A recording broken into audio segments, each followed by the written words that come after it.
A single father spent Christmas Eve alone in a cold basement, washing his old work uniform in silence. The house above him was empty. His daughter hadn't spoken to him in 3 years.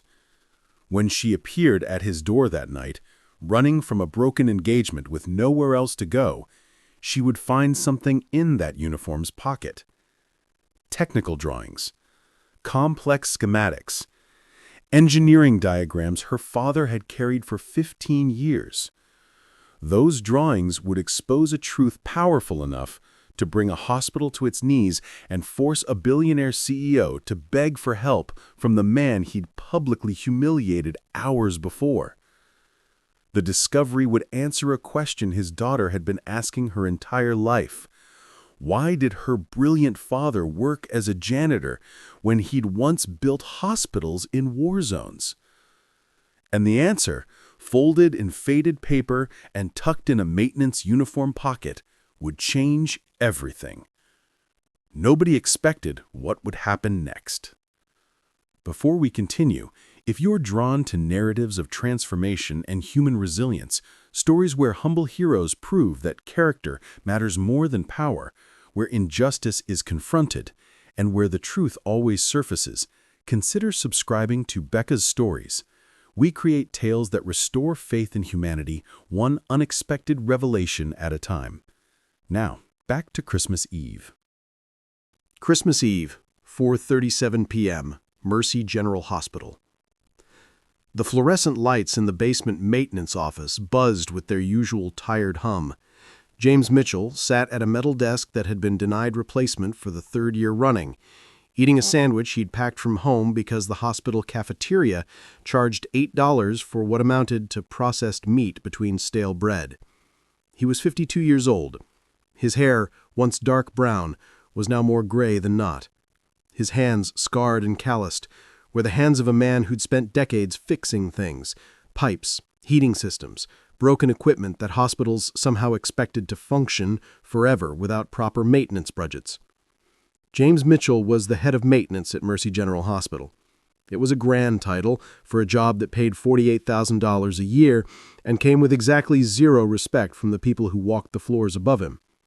He wore navy blue work pants and a matching button-up shirt with his name embroidered on the pocket.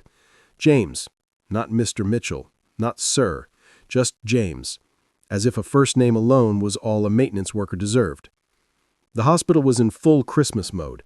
Garlands hung in the lobby. A massive tree stood near the information desk. The staff lounge on the 3rd floor was hosting the annual holiday party at 5 o'clock. The party James had not been invited to, or rather, had been invited to in the way staff like him were always invited. You're welcome to attend, but we both know you don't belong. James finished his sandwich and checked his watch. He had a backed-up drain on the 4th floor to clear before his shift ended at 6. After that, he'd go home to his small, empty house and spend Christmas Eve the way he'd spent the last 8, alone. His phone buzzed. A text from his daughter, Catherine, Kate, the first one in 6 months. "Can I call you?" James stared at the screen. Kate was 26 now, living in Richmond, Virginia, working for some advertising firm, engaged to a man named Andrew whom James had never met. They'd spoken perhaps a dozen times in the last 3 years, and each conversation had been brief, awkward, full of the unspoken weight of things neither knew how to say. He typed back, "Of course. Everything okay?" The 3 dots appeared, disappeared, appeared again. Then, "I'll call later, after work." He set the phone down. Something was wrong. He could feel it. But he couldn't fix it from here, and Kate had made it clear years ago that she didn't want his attempts at fixing anything in her life. The radio on his desk crackled. "James, you there?" He picked it up. "Yeah, go ahead." "CEO wants to see you. 5th floor, executive wing. Now." He froze. Richard Townsend, the CEO of Mercy General Hospital, had never summoned him before. In 15 years of working here, James had maybe seen the man 5 times, always from a distance, always in passing. CEOs didn't talk to maintenance staff. They didn't even see them. Did he say why? Nope, just said, "Get up here." James stood, brushed crumbs off his uniform, and headed for the elevator. His combat instincts that never fully left, even 12 years after retirement from the Army, whispered warnings. When powerful people suddenly want to see you, it's rarely good news. 5th floor, executive wing. The 5th floor of Mercy General was a different world. Carpet instead of linoleum, recessed lighting instead of fluorescent tubes. The walls were painted a soothing beige and decorated with abstract art that probably cost more than James made in a year. Richard Townsend's assistant, a woman in her 30s with the kind of polished appearance that came from expensive salaries and employer-subsidized gym memberships, looked up as James approached. "You're James." "Yes, ma'am." She glanced at his work uniform with thinly veiled distaste. "Mr. Townsend will see you now." She opened the heavy oak door.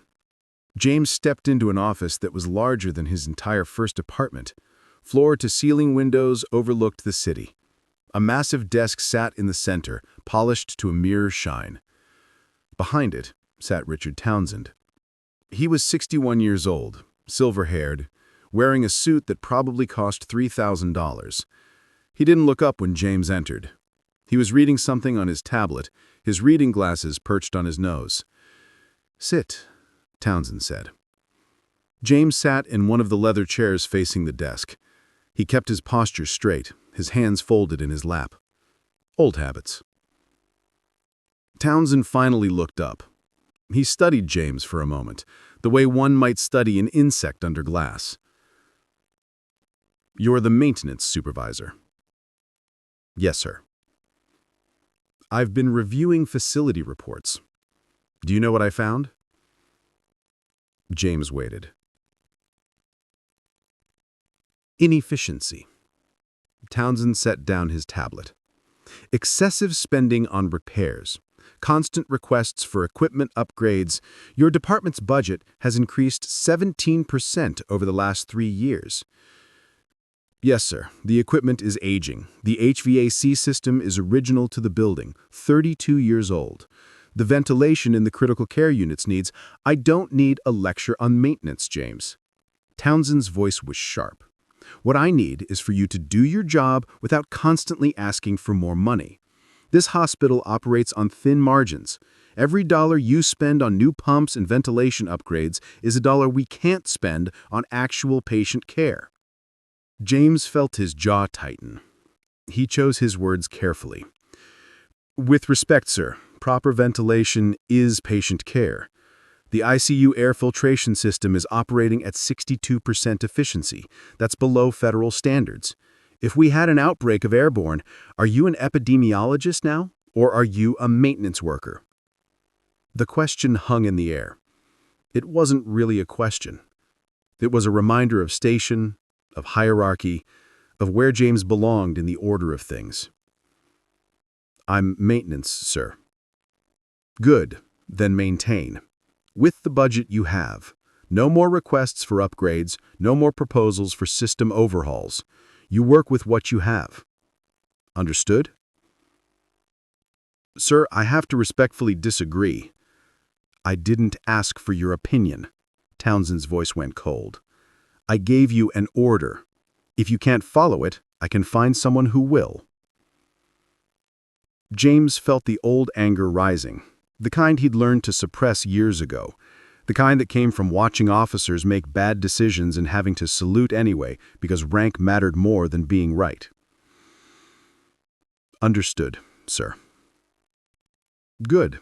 You're dismissed." James stood. He turned toward the door.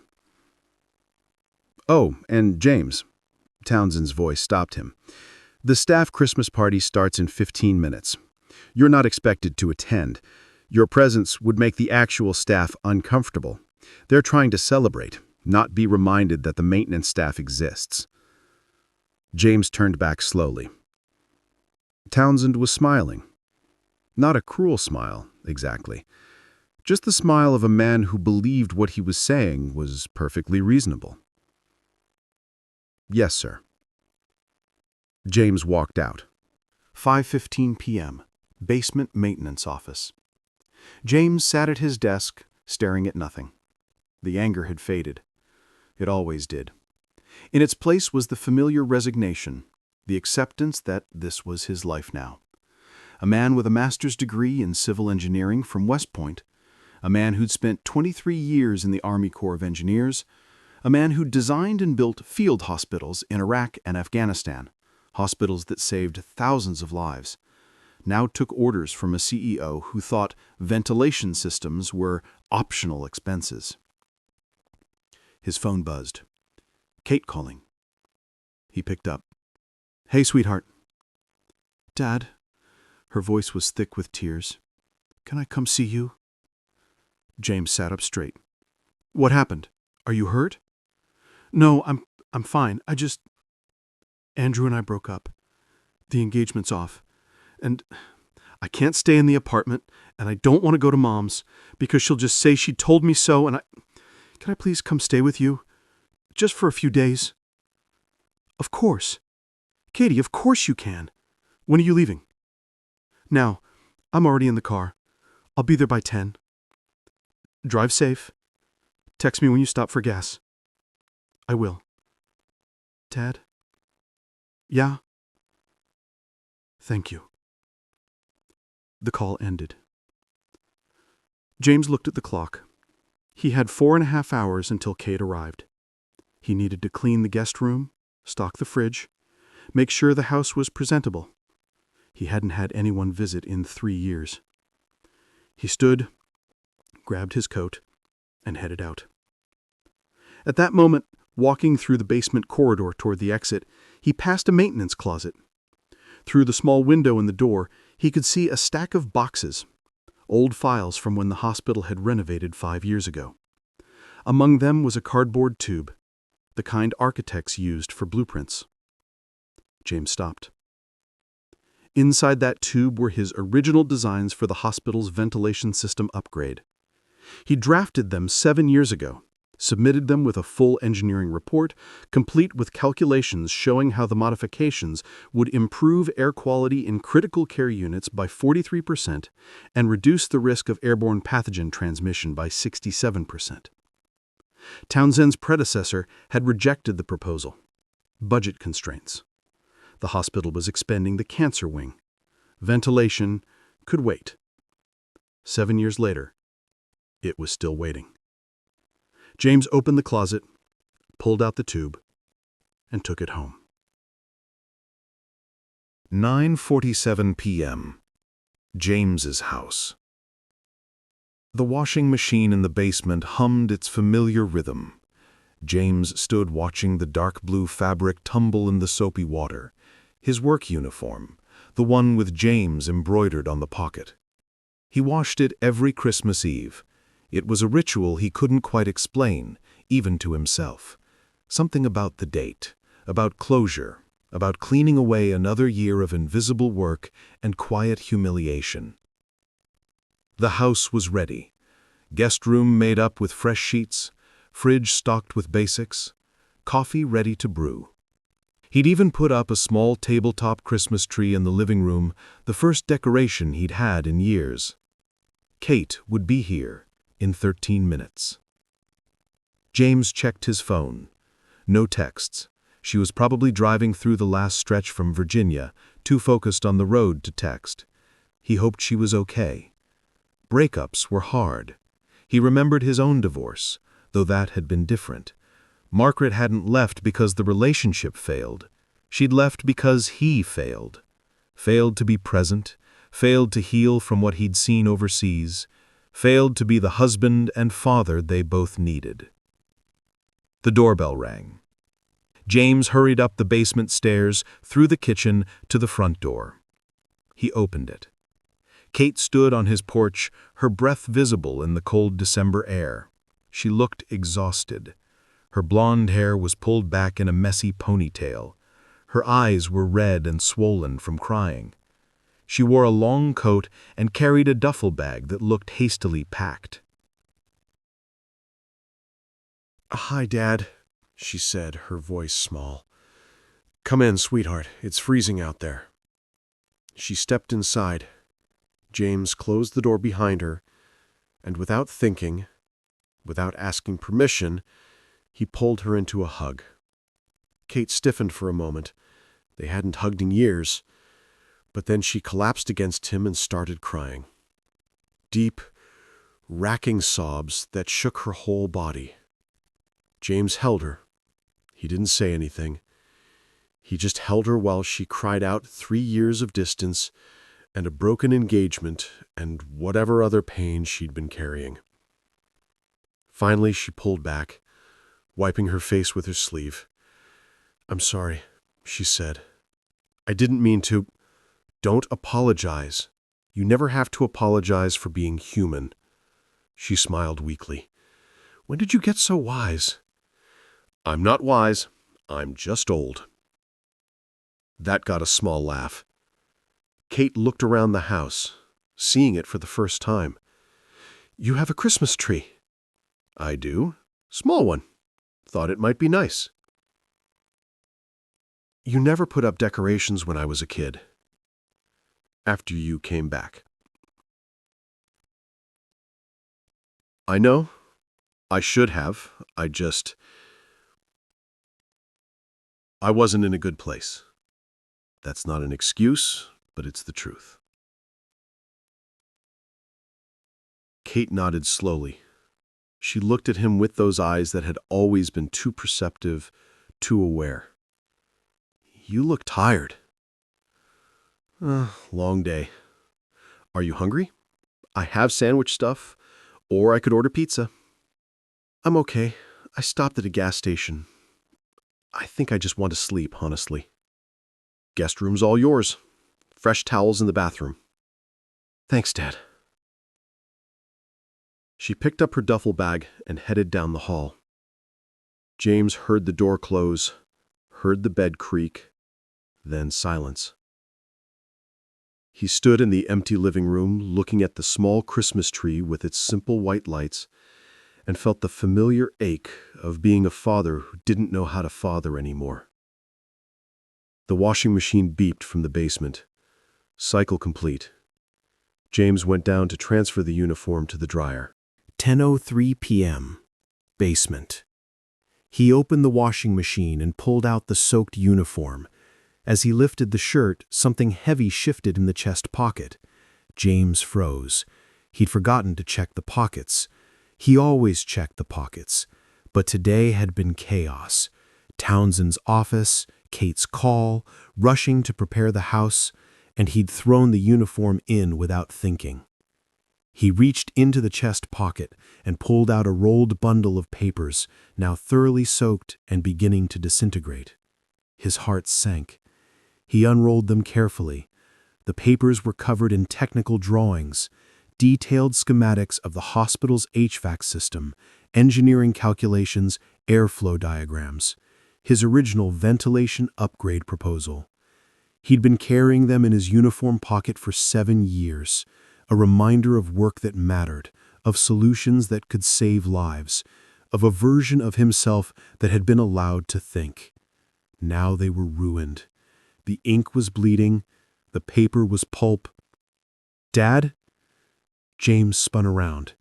Kate was standing at the top of the basement stairs in sweatpants and an old t-shirt, looking down at him. "I heard the washer. Couldn't sleep." She descended the stairs. "What are those?" "Nothing, just papers I forgot to take out of my pocket." Kate came closer. She looked at the soggy bundle in his hands.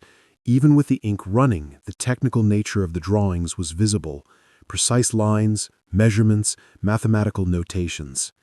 "Those are nothing. Are those engineering diagrams?" "Kate, Dad, what are those?" James looked at his daughter. At 26, she had become so much like her mother. Direct, unwilling to accept deflection, capable of seeing through any smokescreen he tried to put up. "They're ventilation system schematics for the hospital." "Why do you have engineering schematics?" "I designed them 7 years ago. Proposed an upgrade to improve air quality in the ICU. It was rejected. Budget constraints." Kate stared at him. You designed these? Dad, your maintenance. I know what I am. No, I mean, she gestured at the papers. These look professional, like actual engineering work. They are actual engineering work. But you're a janitor. The word hung in the air. Janitor. It wasn't technically accurate. He was head of maintenance, but it was close enough to hurt. I'm a lot of things, Katie. Were you an engineer before? Before what? Before you came back from Afghanistan? Before everything fell apart? James was quiet for a long moment. Then, I was a lot of things before. Kate looked at the ruined schematics, then back at him. I don't understand. If you're qualified to design hospital ventilation systems, why are you working maintenance? Because maintenance hired me. That's not an answer. It's the only answer I have. Kate reached out and carefully took the soggy papers from his hands. She laid them out on the dryer, trying to preserve what was left. The ink had bled into abstract blue clouds, but the structure of the drawings was still visible.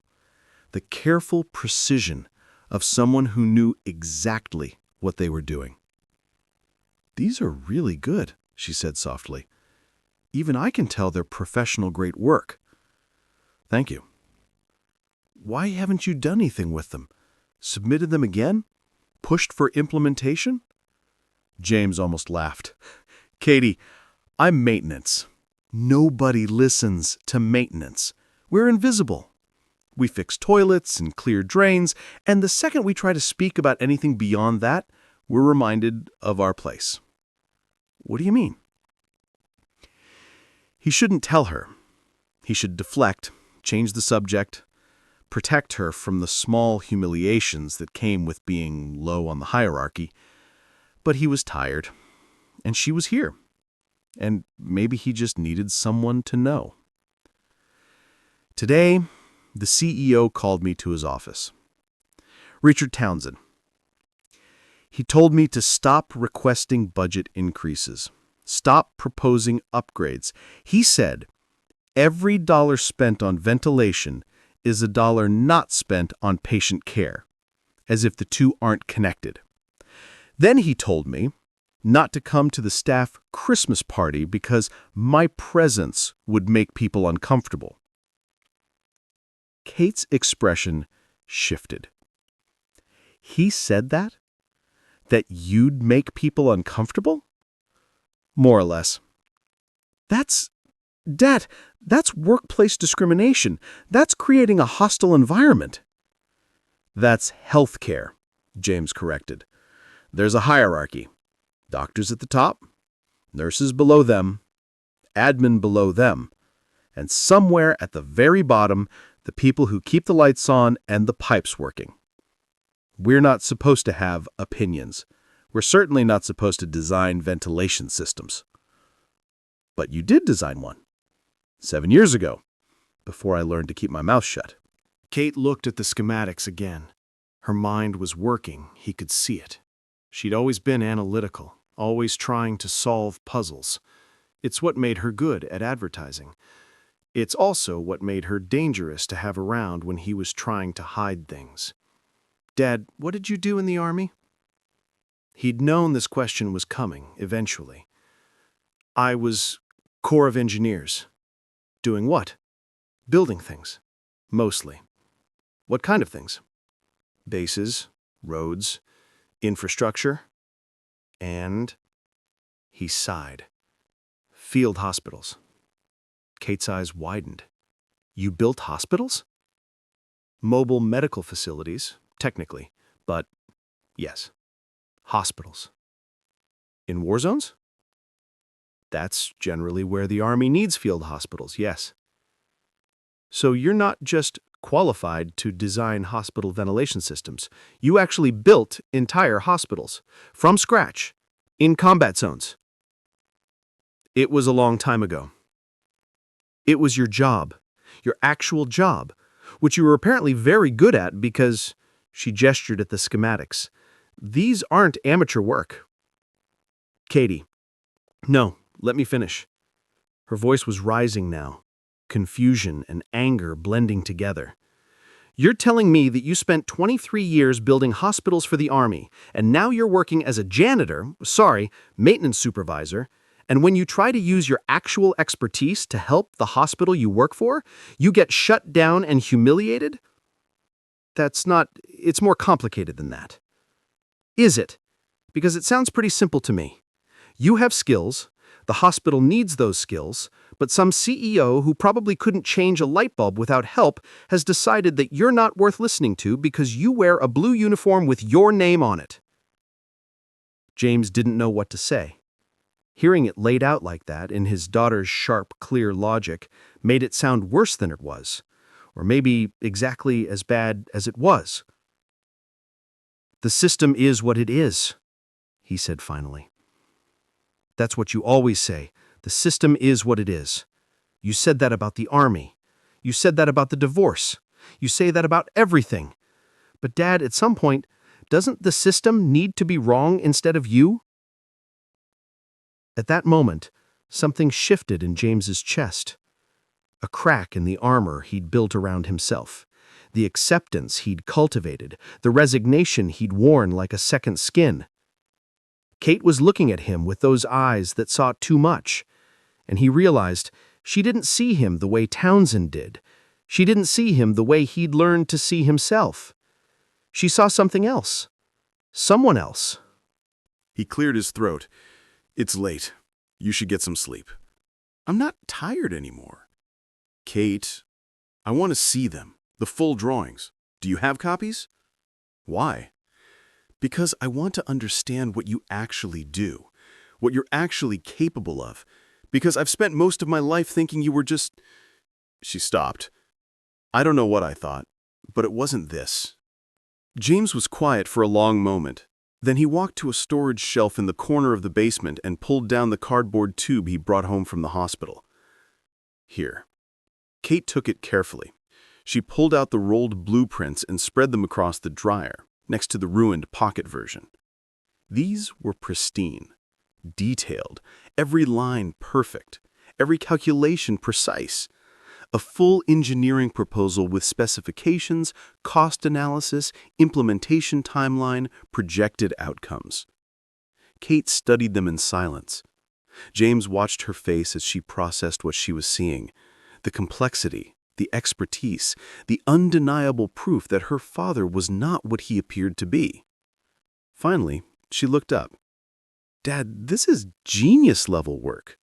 It's competent work. No, this is brilliant. Even I can tell, and I don't know anything about engineering. She pointed to a section showing airflow patterns. You've designed a system that creates positive pressure differentials to prevent contamination spread. That's exactly what modern ICUs need. How do you know that? I dated a pulmonologist for 6 months. He never shut up about hospital-acquired infections and ventilation issues. She smiled slightly. Apparently, I absorbed more than I thought. James almost smiled back. The design is good, but it doesn't matter. Townsend won't implement it. Has he seen these? The full version? His predecessors saw them, rejected them. I assume Townsend has them in a file somewhere, unread. Kate rolled up the blueprints carefully and slid them back into the tube. She looked at her father with an expression he couldn't quite read. What? He asked.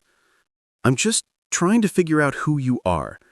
Because the Dad I remember, the one that came back from Afghanistan and couldn't sleep and couldn't talk and eventually just left, that Dad made sense. He was broken, traumatized. I understood that even as a kid. But this Dad? She gestured at the blueprints. This Dad is brilliant and competent and completely wasted. And I don't understand why you're letting them do this to you. Because I don't have a choice. Everyone has a choice. Not everyone, Katie. Not people like me. What does that mean? He didn't answer. How could he explain that he'd lost the right to be brilliant? That he'd come home and couldn't be a father, couldn't be a husband, couldn't be anything except the hollow version of himself that had walked through Margaret's door 12 years ago? That taking a maintenance job had been the only way to feel useful without the pressure of actually mattering. Kate was still looking at him, waiting for an answer he couldn't give. The house phone rang upstairs. James rarely got calls on the landline. He climbed the basement stairs, Kate following. He picked up the kitchen phone. Hello? It's Dr. Sarah Bennett from the hospital. Dr. Bennett, she's the chief of infectious disease. I fixed the autoclave in her lab 3 times in the last 2 months. Dr. Bennett, is everything okay? No, it's not. We have a situation. I need you to come in. Now? It's past 10 on Christmas Eve. I know, but we have a code orange. Potential outbreak. MRSA detected in the ICU. 3 patients symptomatic and, James, her voice dropped, the ventilation system in the critical care wing is failing. We're losing isolation integrity. If we can't contain this, we could lose the entire unit. James felt his blood go cold. What do you need from me? Townsend said your team can fix it. He said you have protocols for this. Dr. Bennett, if the ventilation system is failing, I can run emergency protocols, but they won't solve the underlying problem. The system is old. It's operating below capacity. I've been trying to get approval for upgrades for 7 years. I know. I've read your proposals. They're excellent. But right now, I don't need excellence. I just need containment. Can you come in? James looked at Kate, who was watching him with worried eyes. I'll be there in 20 minutes. He hung up. What's happening? Kate asked. Hospital outbreak. They need me to try to fix the ventilation. Try? The system is old, Kate. I can make temporary repairs, but without the upgrades I proposed, it's like putting a Band-Aid on a bullet wound. Then bring your proposals. Show them what actually needs to be done. They won't listen. Make them listen. James grabbed his keys and his coat. Stay here. Lock the doors. I'll be back as soon as I can. He was halfway to the door when Kate called out. Dad. He turned. Don't let them make you invisible. Not tonight. 11:18 p.m., Mercy General Hospital, ICU wing. The critical care unit had been transformed into something from a disaster movie. Staff moved through the halls in full PPE, gowns, masks, face shields. The air smelled of disinfectant and fear. Dr. Sarah Bennett met James at the entrance to the wing. She was 54, brilliant, and one of the few people at Mercy General who treated maintenance staff like humans. Thank God you're here, she said, her voice muffled behind her N95 mask. It's worse than I thought. How many affected? 5 patients now, all showing MRSA symptoms. But that's not the worst part. She led him to a monitoring station. Look at this.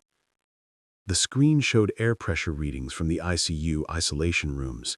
They were supposed to maintain negative pressure, air flowing into the rooms, not out, to prevent contaminated air from escaping into the hallway. Every single reading was red. Negative pressure had failed. The rooms were at neutral pressure, meaning contaminated air was freely circulating. When did this start? 2 hours ago, right after the Christmas party started. The system just failed. James pulled up the diagnostic logs on the monitoring system. What he saw made his jaw tighten. This wasn't a failure. This was a cascading system collapse. Your primary ventilation pump seized. When it failed, the backup pump tried to compensate, but it couldn't handle the full load. So now you have no primary, a failing backup, and no pressure differential. Can you fix it? I can try to restart the backup pump on reduced capacity. That'll give you maybe 40% function, enough to maintain minimal pressure, but not enough for full isolation.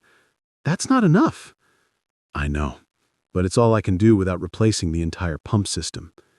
Dr. Bennett looked at the screen, at the red numbers that represented patients' lives. How long would full replacement take? If I had the parts and authorization, 6 hours, but I don't have either. What if you had authorization? Then I'd still need parts, and nothing's open on Christmas Eve. James, I have 12 patients in this ward. If we can't contain this, they're all at risk. Some of them are post-surgical, immunocompromised. This could kill them. He knew. God, he knew. This was exactly what he'd warned about for 7 years. This was precisely why he designed the upgrade proposal, to prevent this exact scenario. Let me see what I can do with the backup pump. No promises. James headed to the mechanical room. It was a cramped space filled with pipes, pumps, and equipment that should have been replaced a decade ago. He opened the control panel for the backup ventilation pump. It was worse than he'd thought. The bearings had seized from lack of maintenance. The motor was overheating. Even if he got it restarted, it would fail again within hours. He worked quickly, using every trick he'd learned in 23 years of keeping broken systems functional. He bypassed the damaged bearings, rerouted power to reduce motor strain, and manually adjusted pressure regulators. 40 minutes later, the pump stuttered back to life. The pressure readings began climbing. Slowly. Too slowly. But climbing. Red numbers turned orange, then yellow. Not quite green, but better than catastrophic failure. James returned to the monitoring station. Dr. Bennett was staring at the screen. "You did it," she breathed. "It's not perfect, but it's working." "For now. That pump won't last. Maybe 12 hours, maybe less. You need to evacuate this ward and transfer patients to another facility before it fails again." "James, we don't have another facility. Every hospital in the region is at capacity. It's Christmas Eve. There's nowhere to send them." "Then you need to replace the pump system tonight." "With what authority? Townsend would have to approve emergency procurement, and he's at his country house. He won't come back for this." "Then call him." "He'll say no." "Then make him say yes." Dr. Bennett looked at James. "You sound like you have a plan." "I have the blueprints for a proper fix. A complete ventilation upgrade that would prevent this from happening again. It's been sitting in a file for 7 years. If Townsend approves it tonight, I can have a team here by morning to start implementation." He rejected that proposal. That was before he had 5 patients at risk. Maybe that changes things. Dr. Bennett pulled out her phone. "I'll try. But James, you need to know, Townsend doesn't like being challenged, especially not by maintenance staff." "I'm not challenging him. I'm trying to save lives." She dialed. The phone rang, and rang, and rang. Finally, "This is Richard Townsend." Dr. Bennett put it on speaker. "Mr. Townsend, it's Dr. Sarah Bennett, infectious disease. We have a code orange situation. MRSA outbreak in the ICU. Ventilation system has failed. We have 5 symptomatic patients and contamination risk across the entire ward." There was a pause.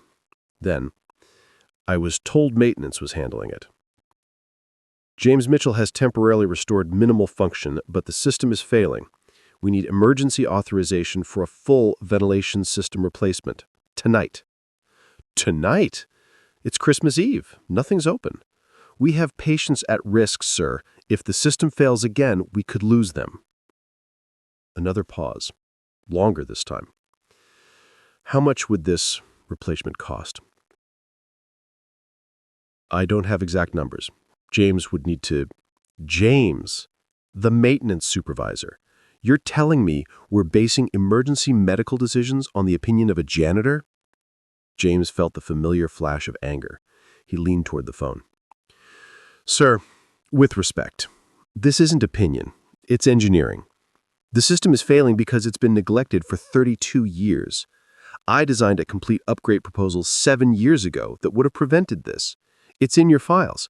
If you'd approved it then, we wouldn't be having this conversation now." The line went silent. When Townsend spoke again, his voice was ice. "I'm the one who keeps pushing those ridiculous proposals. The ventilation upgrades that would cost millions.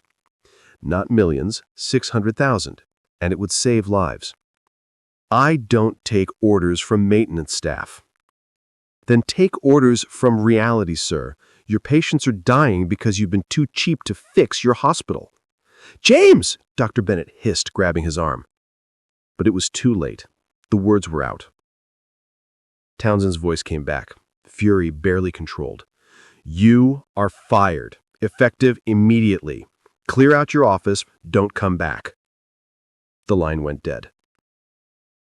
James stood frozen. Dr. Bennett stared at him in shock. I'm sorry. I shouldn't have. No, you were right. Everything you said was right. But James, without you here, who's going to keep that pump running? Nobody. That was the answer. Nobody else knew the system the way he did. Nobody else had his training, his experience, his instinct for keeping broken things functional long enough to matter. The monitoring alarm blared. Both of them looked at the screen. The backup pump was failing again. Pressure dropping, red numbers spreading across the display like blood. At that moment, James made a decision. I'll stay. He can fire me after Christmas, but right now, those patients need someone who knows what he's doing. So I'm staying. Dr. Bennett nodded. Thank you. James headed back to the mechanical room. Behind him, he heard Dr. Bennett make another call, her voice urgent, demanding that someone, anyone, get authorization for emergency system replacement. But as James worked on the dying pump, fighting to keep it alive just a few more hours, he knew the truth. Authorization wasn't coming. The system was going to fail, and when it did, people were going to die. Unless someone came up with a solution that didn't require Richard Townsend's approval. 1:42 a.m., mechanical room. James had been working for 3 hours. His hands were covered in grease. His back ached from crawling through tight spaces between pipes. The pump was still running, but barely. He'd cannibalized parts from non-critical systems just to keep it functional. Dr. Bennett appeared at the door. How bad is it? Bad. I give it 3 more hours, maybe 4. James, I need to show you something. Her voice was strange. Come with me. He followed her to her office. She closed the door and pulled up something on her computer. I did some research while you were working. On you. James felt a chill. Why? Because a janitor doesn't do what you just did. A janitor doesn't design ventilation systems that make engineering firms jealous. A janitor doesn't talk to a CEO like an equal. So I looked you up. She turned the screen toward him. It showed his military record, not the classified parts. Those would never be public, but the basics. Captain James Mitchell, Army Corps of Engineers, 23 years of service, multiple tours, numerous commendations, and a list of projects. Field Hospital Alpha, Iraq, Forward Operating Base Medical Center, Afghanistan, Mobile Surgical Unit Design, classified location, Emergency Medical Infrastructure, Haiti Earthquake Response. You built hospitals, Dr. Bennett said quietly. Not just designed them, built them. Under fire, in war zones. You've probably forgotten more about hospital infrastructure than most civilian engineers will ever learn. James didn't say anything. Why are you working maintenance, James? Because it's what was available when I got out. That's not an answer. It's the only one I have. Dr. Bennett studied him. The ventilation upgrade proposal you designed, it's brilliant. I've shown it to 3 engineering firms over the years, hoping to find budget workarounds. They all said the same thing. Whoever designed this knows exactly what they're doing. This is professional-grade work. And you did it while working maintenance, probably in your spare time, probably without any expectation that it would ever be implemented. I did it because it needed to be done. That's what I thought. She closed the laptop. James, I'm going to do something that might get me fired, but I don't care anymore. What are you talking about? I'm calling the state health department. I'm reporting Townsend for willful negligence for operating a hospital with substandard ventilation in critical care units, for ignoring engineering recommendations that could have prevented this outbreak, for putting profit over patients. Dr. Bennett, and I'm submitting your proposal as evidence that he knew about the problem and chose to do nothing. With your permission. James was quiet for a long moment. If you do that, you'll make enemies. Powerful ones. I became a doctor to save lives, not to protect powerful people who endanger them. So yes, I'll make enemies, but I'll sleep better. She looked at him. Do I have your permission to submit your engineering proposal? He thought about Kate's words.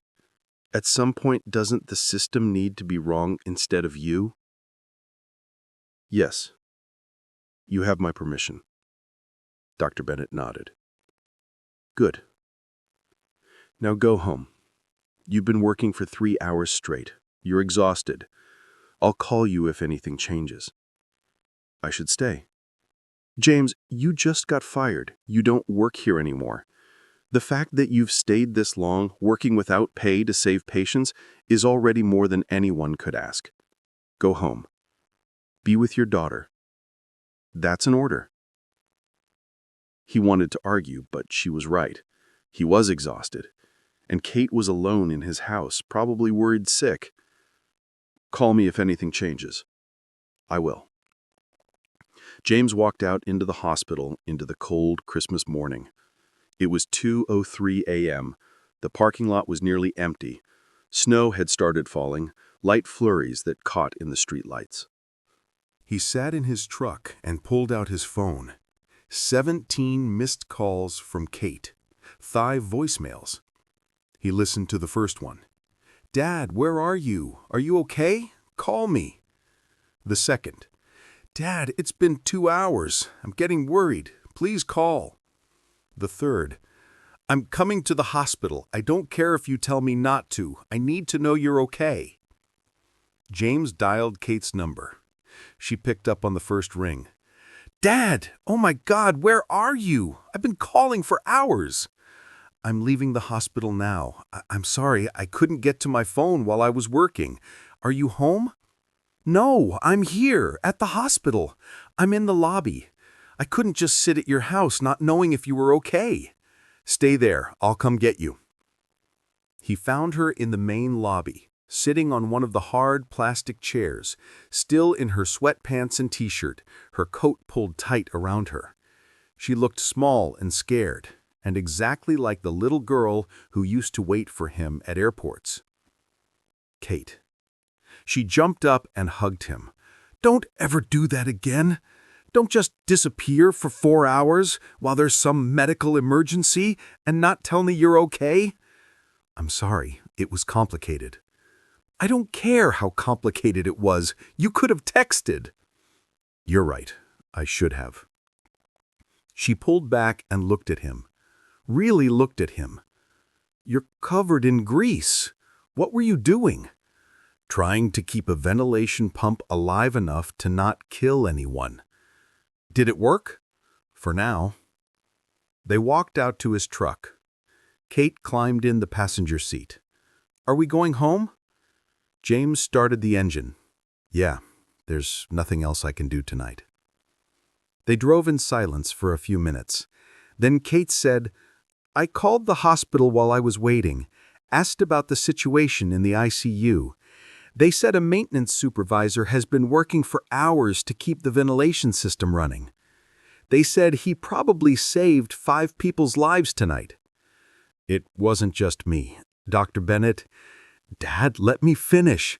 They said this maintenance supervisor had been trying for years to get approval for ventilation upgrades, and that if his proposals had been implemented, tonight never would have happened. She looked at him. They were talking about you. James kept his eyes on the road. I'm proud of you, Kate said quietly. Those words he hadn't heard in years, hit him harder than he'd expected. I got fired. What? I fired me for arguing with him on the phone. Dr. Bennett was trying to get emergency authorization for system replacement, and I told him his patients were dying because he'd been too cheap to fix his hospital. So he fired me. Kate was silent for a moment. Then he's an idiot, and he just made the biggest mistake of his career. Kate, I'm serious. You saved lives tonight. You proved that you were right and he was wrong, and he fired you for it." She shook her head. "He's going to regret that." They pulled into James's driveway. The small house looked cold and dark, the little Christmas tree barely visible through the front window. They went inside. James headed straight for the shower to wash off 4 hours of grease and sweat. When he came out, Kate had made coffee and was sitting at the kitchen table with her laptop. "What are you doing?" "Research." "On what?" "Richard Townsend and Mercy General Hospital and your ventilation proposals." She looked up at him. "Dad, I work in advertising. I know how to craft narratives. I know how to make people pay attention to things they've been ignoring. And I think it's time people paid attention to what Townsend's been doing." "Kate, don't get involved in this." "I'm already involved. You're my father. And what happened tonight, what's been happening for years, is wrong. Someone needs to say that publicly." "And you think that someone is you?" "I think that someone needs to be anyone with a voice. And I have a voice." She closed her laptop. "But I need your permission. I need you to let me tell your story." James sat down across from her. "My story isn't interesting." "Your story is exactly what people need to hear. Brilliant engineer, decorated veteran, reduced to maintenance work, ignored for years, then proven right in the worst possible way?" She leaned forward. "Dad, this isn't just about you. It's about every person who's been told they don't matter because of their job title. Every expert who's been ignored because they don't have the right credentials on paper. Every worker who's been treated as invisible." "I don't want to be a symbol." "You already are. You just don't know it yet." James looked at his daughter. This fierce, intelligent woman who'd inherited his mother's determination and apparently his stubborn refusal to accept injustice quietly. "What would you do?" "I'd start with the truth. Your military record, your engineering expertise, your proposals, the fact that you've been warning about this for 7 years, the fact that tonight proved you were right, the fact that Townsend fired you for trying to save lives." "That sounds like a lawsuit." "It probably will be, but first it'll be a story, and stories change things." James was quiet. He thought about Dr. Bennett's words. "I became a doctor to save lives, not to protect powerful people who endanger them." Maybe Kate was right. Maybe it was time to stop being invisible. "Okay," he said. "Tell the story." James woke to his phone ringing. He grabbed it groggily. "Hello?" "It's Sarah Bennick. You need to come to the hospital, now." He sat up. "What happened? Did the pump fail?" "No, the pump is still running, but something else happened. Something you need to see." "Sarah, Townsend fired me. I can't just show up." "Townsend isn't here. Just come, please." 20 minutes later, James walked into the hospital lobby. It was packed.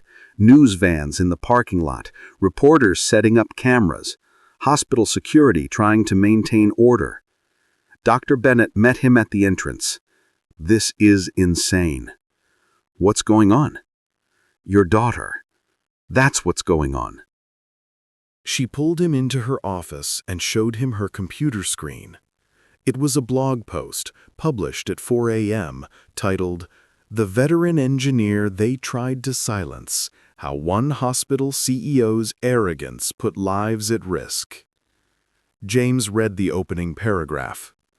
"Last night, on Christmas Eve, 5 patients at Mercy General Hospital nearly died because a billionaire CEO named Richard Townsend decided that profit mattered more than safety.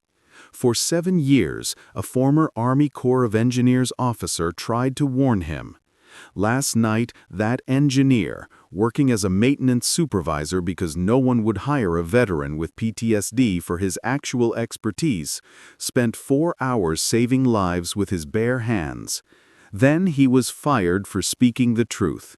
This is his story. The post went on, detailed, factual, devastating. It included James's military record, his engineering credentials, excerpts from his ventilation proposals, timeline of rejections, photos of the deteriorating equipment, quotes from hospital staff about his expertise. And at the end, James Mitchell spent 23 years building hospitals in war zones. He came home and couldn't find work as an engineer, so he took a maintenance job just to feel useful. He designed a solution that would have prevented last night's crisis. Richard Townsend rejected it because he didn't think a maintenance supervisor's opinion mattered. Now 5 people are alive because James Mitchell wouldn't let them die, and Richard Townsend fired him for it. That's the system we've built. That's what we accept as normal. It's time to stop accepting it. The post had 47,000 shares. It was trending on multiple social media platforms. Every local news outlet was covering it. James looked at Dr. Bennett. "Kate did this?" "She did. And James, it's working. The state health department called an hour ago. They're launching an immediate investigation. The hospital board is in emergency session.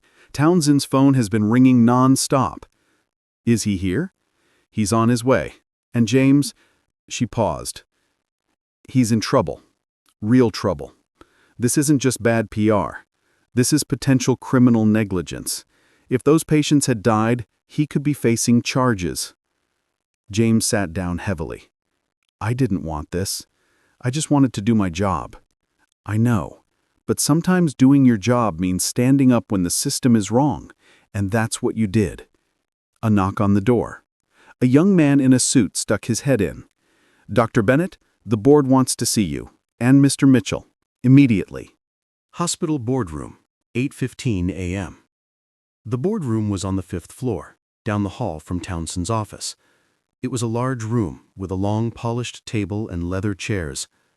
8 board members sat around it, looking grave. Richard Townsend sat at the head of the table. He looked like he'd aged 10 years overnight. James and Dr. Bennett stood at the opposite end.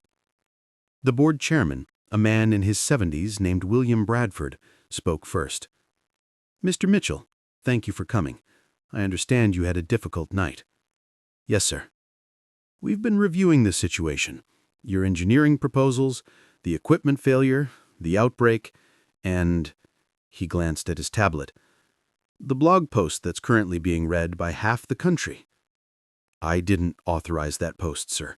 My daughter wrote it without my knowledge." "Nevertheless, it's accurate, isn't it?" James hesitated. Then, "Yes, sir, it's accurate." Bradford nodded. "We've also reviewed your military record. Very impressive. 23 years with the Corps of Engineers, field hospital construction, infrastructure development, multiple commendations." He looked at Townsend. "Richard, did you know any of this when you hired Mr. Mitchell for maintenance?" Townsend's jaw was tight. "I don't personally review maintenance hires. That's handled by the facilities director." "So you had an engineer with decades of specialized experience working maintenance, and you never thought to utilize his actual expertise?" "I can't be expected to know the background of every employee." "You can be expected to know the background of the employees who keep trying to warn you about critical infrastructure problems." Bradford's voice was sharp now. "Mr. Mitchell submitted 3 separate proposals over 7 years, all warning about ventilation system failures. Did you read any of them?" "I read summaries. Did you read them?" Townsend was silent. Bradford turned to James. "Mr. Mitchell, in your professional opinion as a former Army Corps of Engineers officer, could last night's outbreak have been prevented?" "Yes, sir." "How?" "If the ventilation upgrades I proposed had been implemented, the system would have had redundant pumps, updated filtration, and proper pressure maintenance.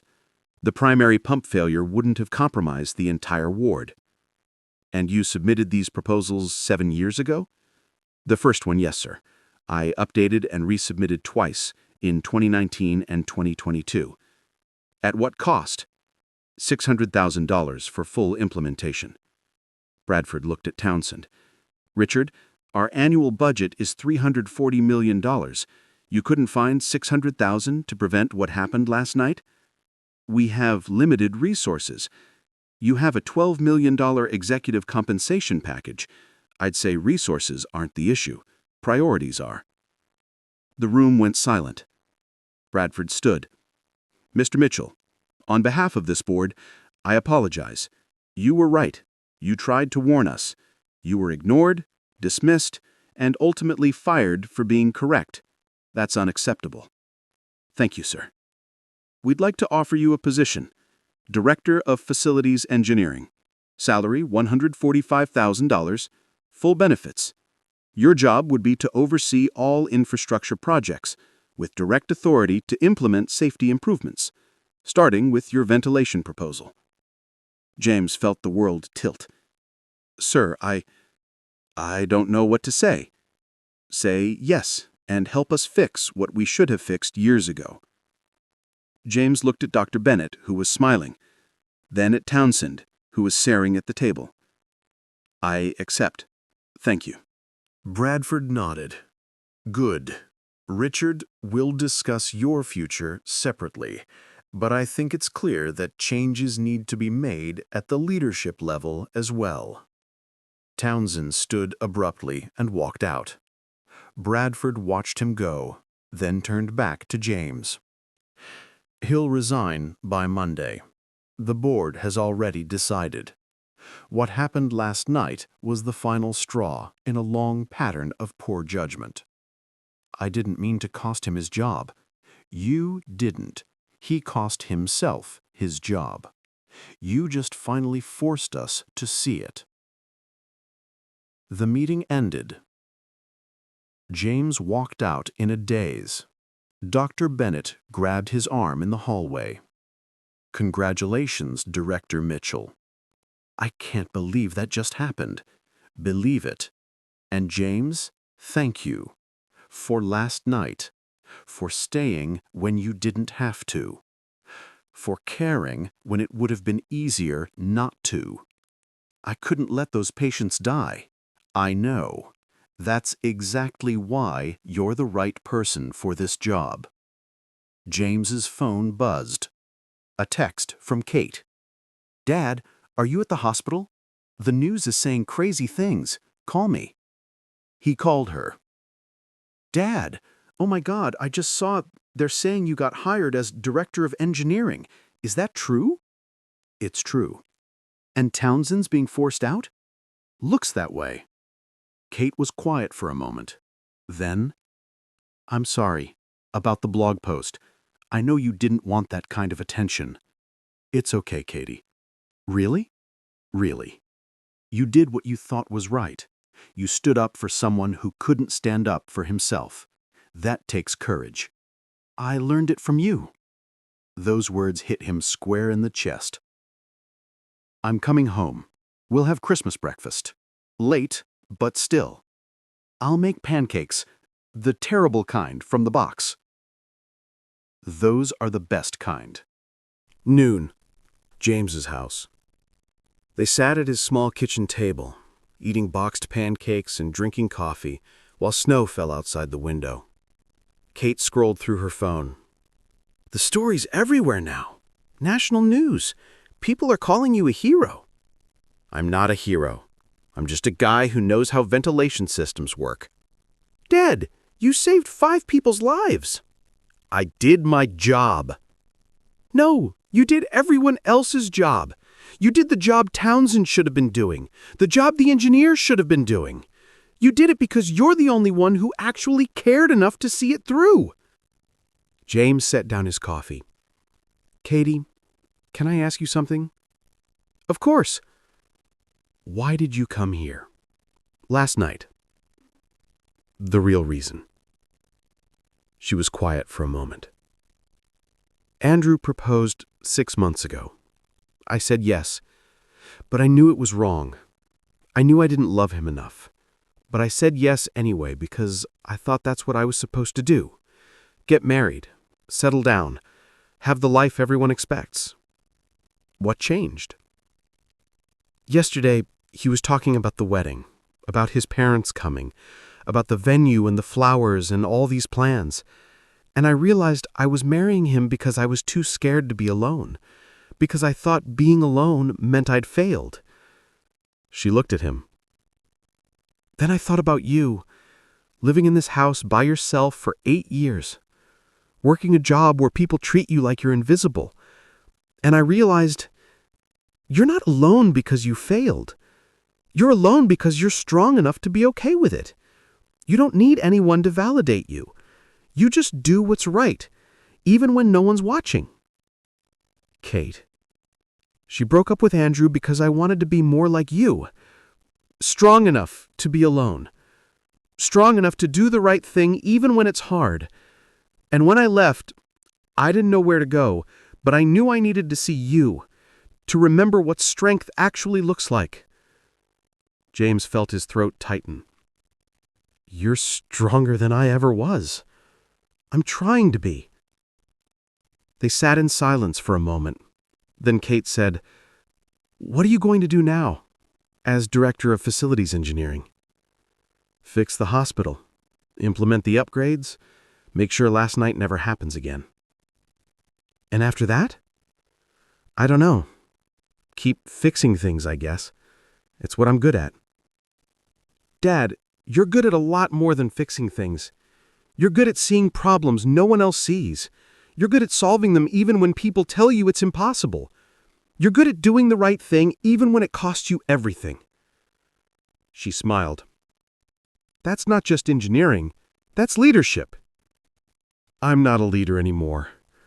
I gave that up when I left the army. No, you didn't. You just stopped being given opportunities to lead. That's different.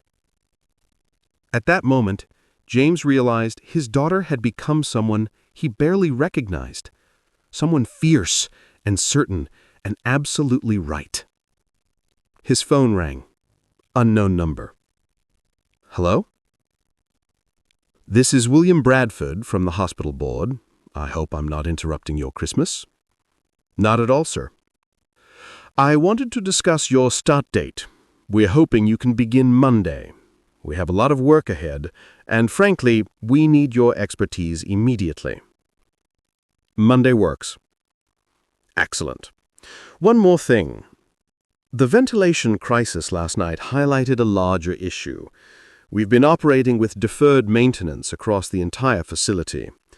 Our board would like you to conduct a full infrastructure assessment. Every system, every building, everything that's been neglected for years. Can you do that? Yes, sir, I can. Good. And James, I know this is a significant change from your previous role. You're going to have authority now. Real authority. People are going to listen to you. Are you ready for that? James looked at Kate, who was watching him with proud eyes. Yes, sir, I'm ready. Then I'll see you Monday. Merry Christmas, Director Mitchell. The call ended. Kate raised her coffee mug.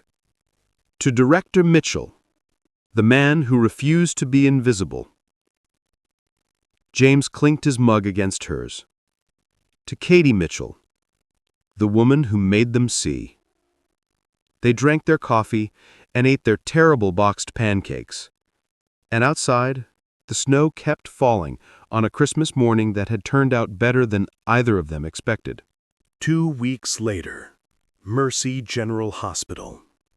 The mechanical room in the critical care wing had been transformed. New pumps lined the walls, gleaming and efficient. Updated control systems monitored every aspect of airflow. The old, dying equipment had been ripped out and replaced with technology that actually worked. James stood in the center of the room, reviewing installation reports.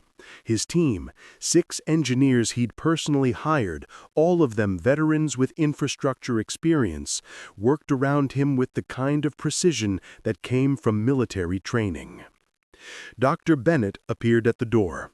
"How's it going?" "We're 3 days ahead of schedule. System should be fully operational by Friday." "That's remarkable.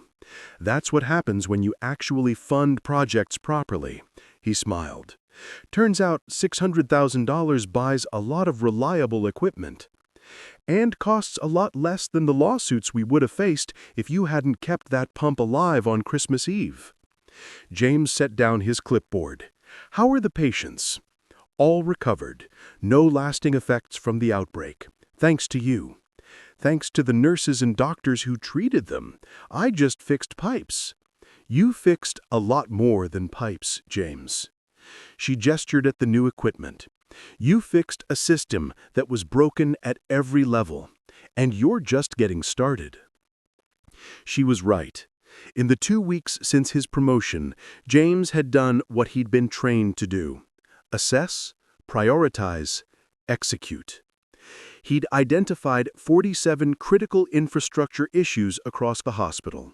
He'd drafted proposals for each one.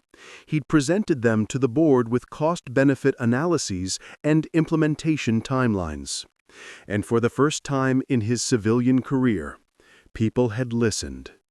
The board had approved $4.2 million in emergency infrastructure improvements.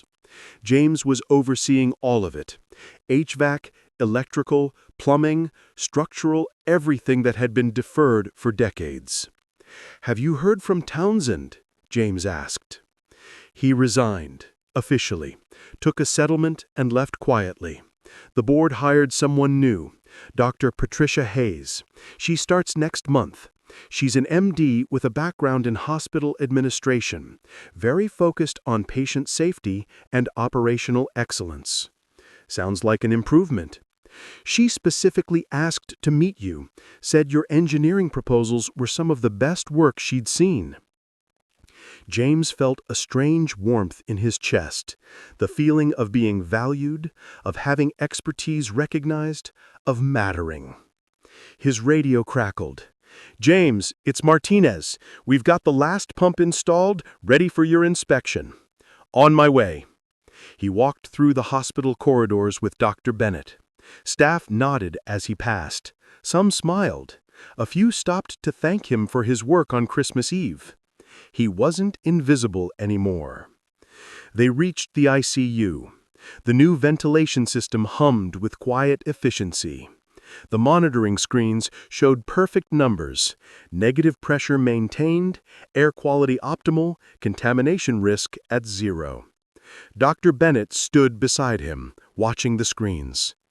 "You know what the best part of this is?" "What?" "The nurses told me they can finally breathe easy in here. Literally. The air quality is so much better. They didn't realize how bad it had been until you fixed it." That's what good infrastructure does. You don't notice it when it's working. You only notice when it fails. Like a lot of things in life. James looked at her. "Sarah, can I ask you something? Why did you fight for this? You could have just accepted Townsend's decisions, kept your head down, not risked your career." "Because I took an oath. First, do no harm. And operating a hospital with failing infrastructure was causing harm, even if it wasn't obvious. I couldn't live with that." "Not everyone thinks that way." "No, they don't. But the people that matter do. People like you." That evening, James's house. Kate had stayed for 2 weeks, helping him settle into his new role, organizing his office, even drafting talking points for his presentations to the board. She'd become his unofficial assistant, using her advertising skills to help him communicate complex engineering concepts to non-technical audiences. Tonight, she was packing. Her duffel bag sat on the guest room bed, half filled with clothes. James stood in the doorway. "You don't have to go. You can stay as long as you want." "I know. but I need to get back to Richmond, deal with the apartment, figure out what's next." "What is next?" She sat on the bed. "I don't know yet. I quit my job at the ad agency. I couldn't go back after everything that happened. It felt hollow, you know? Making commercials for products no one needs." "What do you want to do?" "Something that matters, like what you do." She smiled. "Maybe I'll write. Tell stories about people who need to be heard. People who are doing the right thing when no one's watching." "You'd be good at that." "I learn from the best." She zipped up her bag. "Dad, can I say something?" "Of course." "I'm sorry. For the last 3 years. For not calling, for not visiting, for letting us drift apart." "Katie, let me finish. I was angry at you for leaving when I was a kid. I was angry that you couldn't be the dad I remembered. And I was angry that you didn't fight harder to stay in our lives. But I get it now. You were fighting a different battle, one I couldn't see, and you did the best you could." James felt his throat tighten. "I should have done better." "You did what you could with what you had. That's all anyone can do." She stood and hugged him. "I'm proud of you. Not just for Christmas Eve, for every day you showed up, for every system you fixed, for every time you did the right thing even when no one noticed. You're a hero, Dad. You've always been a hero. I was just too young to understand what that means." James held his daughter and felt something he hadn't felt in years. Forgiveness. Not from her, but from himself. "I love you, Katie Bear." "I love you too, Dad." 3 months later, hospital dedication ceremony. The hospital board held a dedication ceremony for the new ventilation system. It was held in the main lobby with staff, patients, and local officials attending. William Bradford stood at a podium speaking to the crowd. 3 months ago, this hospital faced a crisis that could have been catastrophic. 5 patients were at risk. Our infrastructure was failing, and we were confronted with a truth we'd been ignoring for years. We'd been operating with inadequate safety systems. He paused. One man refused to accept that.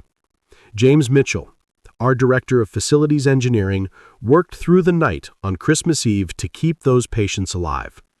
And in the months since, he's overseen a complete transformation of our infrastructure. New ventilation, updated electrical systems, modernized plumbing. Everything that had been neglected is now being addressed. He gestured to James, who stood uncomfortably at the side of the room. James is a veteran, a former Army Corps of Engineers officer who spent 23 years building hospitals in war zones. When he came home, he couldn't find work as an engineer, so he took a maintenance job, and for 7 years he tried to tell us what needed to be fixed. We didn't listen. That was our failure, not his. The crowd applauded. James felt his face flush. But James didn't give up. He kept doing his job. He kept caring about patient safety even when it seemed like no one else did. And when the crisis came, he was ready. Not because he was looking for recognition, but because that's who he is. A man who does the right thing even when no one's watching. Bradford turned to face James directly. The board has decided to name the new ventilation system in your honor, the Mitchell Air Quality System. A reminder that expertise matters, that experience matters, that listening to people who know what they're talking about, regardless of their job title, can save lives. The applause grew louder. James walked to the podium, his hands shaking slightly. He looked at the crowd, saw Dr. Bennett smiling, saw his engineering team, all of them veterans, standing proud, saw Kate in the back row, recording on her phone. "Thank you," he said simply. "I appreciate this recognition, but I want to be clear about something. I didn't do anything special. I just did my job. The job I was trained to do. The job I've been trying to do for 7 years." He looked at Bradford. The real recognition should go to Dr. Sarah Bennett, who refused to accept that patients should be put at risk for budget reasons, and to the hospital board for having the courage to admit they'd made mistakes and to fix them. He turned back to the crowd. I'm a veteran, I'm an engineer, and for 7 years I was invisible. People walked past me every day without seeing me, without hearing me, without valuing my expertise. That's not unique to me. That's the reality for millions of workers in this country. People with skills and knowledge and experience who are invisible because their job titles don't sound impressive. But here's what I learned on Christmas Eve. You can't ignore reality forever. Eventually, the pipes break. The systems fail. The problems you've been avoiding become crises. And when that happens, you need people who actually know how to fix things, not executives who've never held a wrench, not administrators who've never read a blueprint. You need the people you've been ignoring. The room was silent. So thank you for this honor. But don't just honor me. Honor every maintenance worker, every janitor, every technician, every person who keeps your systems running while you go about your important business. Because we matter.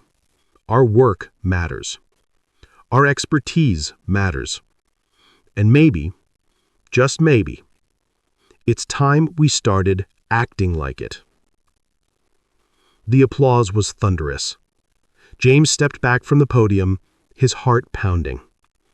Kate was crying in the back row.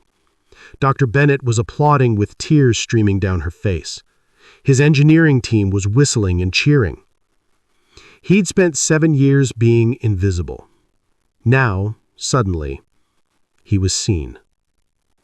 And it felt like coming home. 6 months later, James's new office. James sat at his desk, a real desk, in a real office with his name and title on the door. Director James Mitchell, Facilities Engineering. The office had a window, a view of the parking lot, sure, but a window nonetheless. He'd hung his diplomas on the wall, West Point, engineering certifications, military commendations.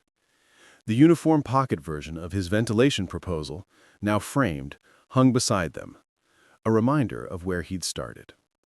His computer pinged. Email from Kate. Dad, just placed an article with Washington Post. The Invisible Engineers, How America Ignores Its Most Valuable Workers, featuring Guess Who. Comes out next week. Hope that's okay. Love you. K. He smiled and typed back, very okay. Proud of you, Dad. His door opened. Dr. Patricia Hayes, the new CEO, stuck her head in. She was 58, sharp-eyed, no nonsense. James, you have a minute? Of course. She came in and closed the door. I've been reviewing your latest proposal, the one about expanding infrastructure assessments to other hospitals in the network. Yes, I think the same problems we had here are probably present across all our facilities. Deferred maintenance, aging systems, inadequate safety protocols. I agree. Which is why I'm approving it, all of it. You'll assess every hospital in our network, 6 facilities total, budget of $18 million. You'll have full authority to implement necessary upgrades. James felt his breath catch. That's a lot of trust. You've earned it. You saved lives. You transformed this hospital. You did it with integrity and expertise and zero ego. That's exactly the kind of leadership we need. She smiled. And James, this is just the beginning.